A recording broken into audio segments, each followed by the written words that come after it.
All right, hey everyone, welcome to Ballroom Mastery. I'm Vaughn and I'm so excited that you're here because we're about to improve your ballroom dancing in this masterclass. Now, I've got a lot of questions here. We've had over 100 submitted from people like you, probably you, to want to know how to improve your ballroom dancing. Now, I have the great fortune of working with many brilliant coaches over the years, and we have put these into separate categories, and then we've filed your questions under them to help move through some of this content. Now, we can't answer everything because we know that to improve our dancing is a lifelong pursuit. It's something we're always moving towards. I love the saying that you can learn any ballroom step in 15 minutes, but it will take a lifetime to master, and that's so true. And so I feel like I'm still at some stages in an apprenticeship in my dancing, but I'm happy to share what I've learned along the way. But I would love to run through some of these questions that we've found so far. So we look at the categories. We've got arms, mindset and learning, steps and technique, posture and balance, practice, feet, movement, performance, partnering, leading and following, sway, slow foxtrot, Viennese waltz, and of course all the problems associated with any ballroom dance. So here are some of the questions that people have been asking, which you might relate to, and you might even hear your own question in here. So for example, what are the correct arm positions in ballroom? Is it an exercise to keep the frame while I'm dancing all the time? How do you maintain your frame? You can see these are 3 different questions from 3 awesome people. If we look at posture and balance, the ladies' posture in modern, I'm always awkward when I'm trying to take my position, or my biggest problem is maintaining position when I'm dancing. I'd like to learn about the forward drive, right? Can you relate to these? I know I can. Lastly, we've got ones on movement, for example. So, I'm struggling with the hesitation in the quick step, or how to drive forward in ballroom, especially during spins and pivots. Now, we can address these for sure, and a lot of the other questions in some of the other courses and materials that we offer. But for today, I want to stick to using the waltz as a dance we can work together with. And we're going to move through the posture, the arms, and then movement. 3 separate areas that will come together to help you to dance your best. Now, here's how you best prepare for this today. Get a glass of water, get your pen and paper, and get a small area you can do the exercise. You don't need much space. I'm in a beautiful big hall. You won't need a hall like this. You'll just need an area about a couple of meters squared or a couple of feet squared where you can do a box waltz. We're going to implement new technique though. So make sure you've got space and time for yourself in your calendar. Do this at the studio, maybe do it at the office while the boss isn't looking. But do it for yourself, okay? Because this is really valuable. We're going to try to condense the 15 to 17 years of our study and religiously obsessing about how we improve our dancing to get to the next level in 20 to 30 minutes. So here we go. Let's get into the masterclass. Now, first things first, let's look at our posture. This is what we're going to talk about this from the ladies and the man's perspective. I like to think of 4 P's when it comes to posture. We're looking at the pelvis, the posture, the poise, and then we have to practice, right? So when we look at the pelvis, this is the fundamental area of posture that people forget about. What most people do in ballroom dancing is they come up as the lady and they're like, time to have a dance. Good luck dancing with a sack of potatoes, right? Like, this ain't gonna work. Plus, your posture's wrong, ladies, if your lower back hurts. You should never have lower back problem from the posture in ballroom. So this is definitely not what to do. Sitting backwards is not the frame. That's just watching YouTube and misunderstanding. Now, if we understand the base of our posture starts in the pelvis, it means that if you can take a tilt back, a tilt forward, you'll feel that there's a neutral area. That's where the starting point of our posture begins. It's when the pelvis is naturally aligned where it should be.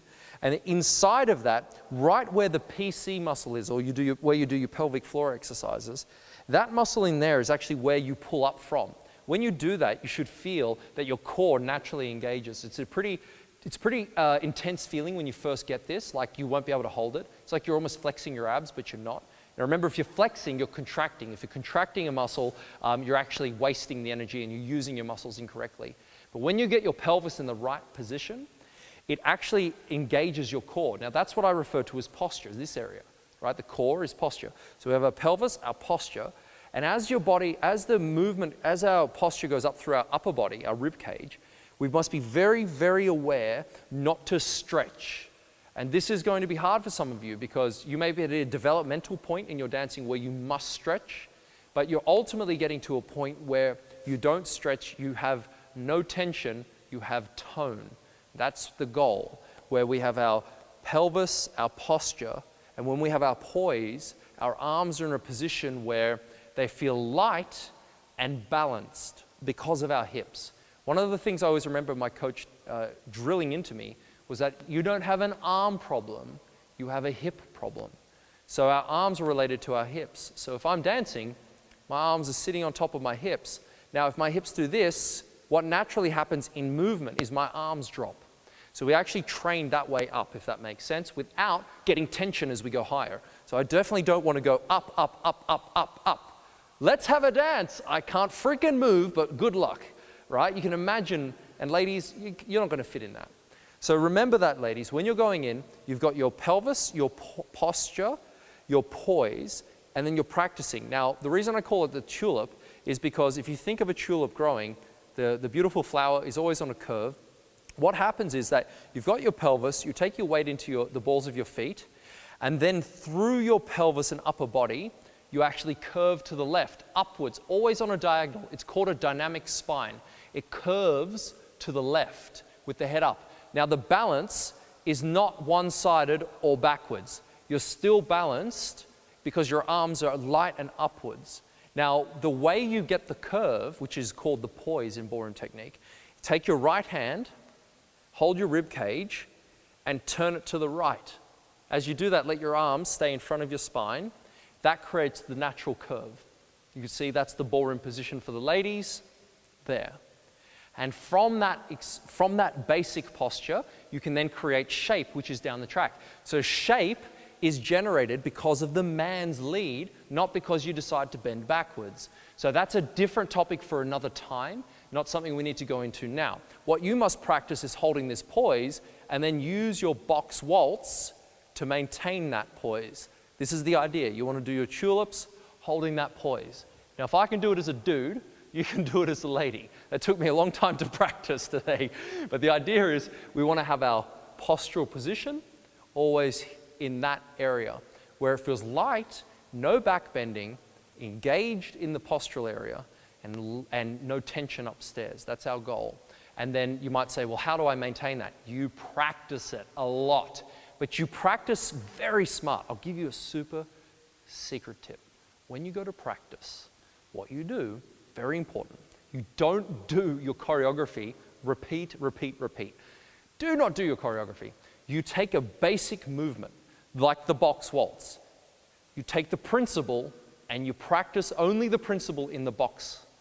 You understand? Because what happens is you don't have time to deal with the forces generated from spinning or pivoting. Then you take a piece of your basic choreography and you insert the principle. Once you get to the advanced part of your choreography, you take that advance and practice it in the principle in the advanced section. And then eventually over time, you've sort of broken up your routine into segments or sections, and you've practiced the principle in segments. You then start to go through segment 1 to segment 2, and you build it that way. This is how you train this into your body. Then once a week or twice a week, depending on your practice, you then do stamina practice on the principle. So if you've been told to be here, you then challenge yourself to dance an entire dance holding that posture, but not thinking about your timing, not thinking about your expression, not thinking about lead and follow. This is the mastery, right? It's to be disciplined, to take position, and to make sure that you don't lose that principle. Now, men, when we're looking at our posture, we're not tulips, right? We're T's for tulips, meaning that the back must be vertical, very straight, but remember the spine has a double S shape. So I'm curving up naturally from my back, it goes out and up again. So it's impossible to try to create a flat back. This is more balletic, right? When you get this sort of action, we're not ballet dancers. So we let the curve be there. Just understand if your pelvis tilts, your weight goes onto the lady. Without even stepping, you're already impeding her. So it's very important you get your pelvis to be in that neutral position, your weight on the balls of your feet with the knees slightly soft. And when you've got your this upper body position, to realize your rib cage can't come forward. You want to feel that your lats here, these are the lats, they open up. So that's the position for your pelvis and your posture. Realizing your poise is actually like a T. And here's the test, ladies. Hold the man's neck. Touch it like this. If he has tension in his neck, it's not going to be very good for your dancing. You'll get tension through your entire body, and it will push both of you off balance. So gentlemen, just to reiterate, you're going to hold your pelvis in a neutral position. You've got your posture, and as you do the box waltz, you can do one of two things, which we'll explain in a moment. But the first one will be hold your stomach, your abdomen, and your pelvis here. So your pelvis, notice if you step and it drops or goes back. This is the most common problem. I've taught hundreds and hundreds of people. This is the most common problem. It's happened to me too, so I understand it. So when I go forward, if my pelvis goes back, my momentum dies. I'll never get the beautiful flight that I'm looking for, and I will drill into my lady, which I don't want to do, right? I want a partner at the end of this who's happy with me. So if I'm holding my posture and I'm moving forward, I'm monitoring my hips, making sure my pelvis is always in a good position. What I do to ensure that is within the middle of my pelvis, there's a PC muscle. I'm lengthening that, making sure as gravity pulls me down or I get drawn to the center of the earth, that I'm lifting through that to keep my hips balanced. Once I can do this, I can hold that position. I can do my box waltz, right? And I want to maintain my hip position all the time. From here, we have a base to develop our arms. So I hope that helps you. That is our postural position. Now, if we look at our arms, they sit on top of what? Our hips for both men and ladies. So what we're going to talk about now is going to be the same. We want to understand that when we're holding our arms in position, that they should feel, and these are the two T's to think about, tension versus tone. Tension is, well, another way to think of tension is tension tires, relaxation renews. Now, we don't want to be relaxed. Relaxed is when we're like sacks of potatoes. Tension's when you feel stimuli constantly through the tendons, the joints, the ligaments, and the muscles. There's just flexation the whole time. Boom. So you can see my muscles are very tense. I'm holding my body up and out. Okay, you might do this for a little bit when you're a junior, but your goal is to actually remove the tension, and you can do that by practicing crossing your arms in this soft flowing motion. You've got to practice getting this coordination, get your pelvis right. And then what you do with the arms, gentlemen, you bring the fingertips into your sternum and you make sure your elbows are in front of your spine. You make sure your elbows are not back here, because that is now going to push your chest forward like I told you not to do before. And then what ends up happening is by having your elbows in front of your spine, they are naturally lower than your shoulder. This is another checkpoint. They're not as high as your shoulder. You can see the difference in the arm line now, right? This is where most men have a problem. This will hurt your shoulder, probably to a bad point if you keep doing it. So the natural alignment of the shoulder is actually out on a diagonal. Now, if we hold our arms in our sternum with our pelvis and we make sure we're lengthening as we lower, we can now do our box waltz, and this is a fantastic way to train your arms. Now, some of you have written, how do I maintain my frame? Literally, this is it. Box waltz, put your arms like this and do one full song, and notice your arms sag. You need to hold them in place. And that's because this is not functioning as well as it can, and your muscles probably just aren't trained to do it. There's no secret tip that's going to make your arms stay up. You need to practice holding them in position, the right position, because if they drop here, this feels like you've taken all of the energy out. You could do this all day long. This is not the exercise. You should be sweating your face off doing this exercise, all right? This is not easy. It burns. It still burns me, and I know how to do it, right? So once we do that, we can then go to the next movement, okay? So that exercise we do for both men and ladies. I did talk to the gentleman there, but we can do it for both. We now unfold our arms, right? So we do the same idea. Pelvis. Now we're looking at the posture, the 4 Ps. Now we're going through our arms. The arms unfold below the shoulder, in front of the spine, and this folds 45 degrees. The right arm comes down. Think of it going towards the lady's right shoe, okay? We actually want to make sure that there is a what's called the golden ratio, right? Where this arm is not here. You see the difference? We're not too high, we're not flat. 45-degree angle on the left hand. Right arm is also going down.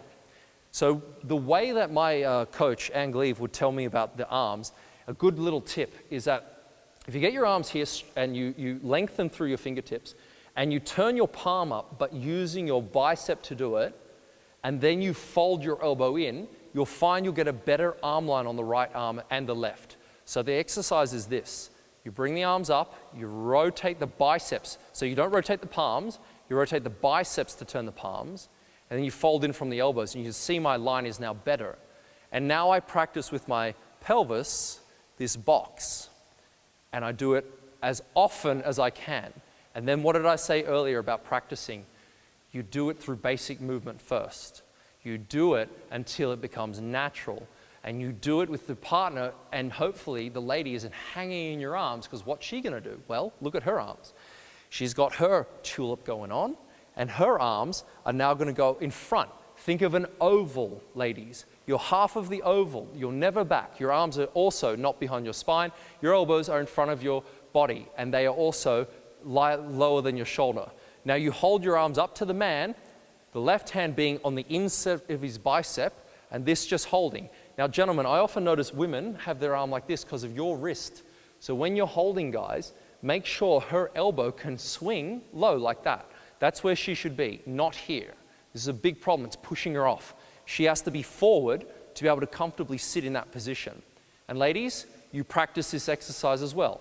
So you've gone from here to folding out, and you practice the arms, and notice if they get heavy, and if they do, you've got to push through that barrier and keep training them, keep training them. And then lastly, once we've got our posture, we've got our arms together, we then have to look at our quality of movement. Now, this is a big subject, just like most things in dancing, but let's break it down to something really simple.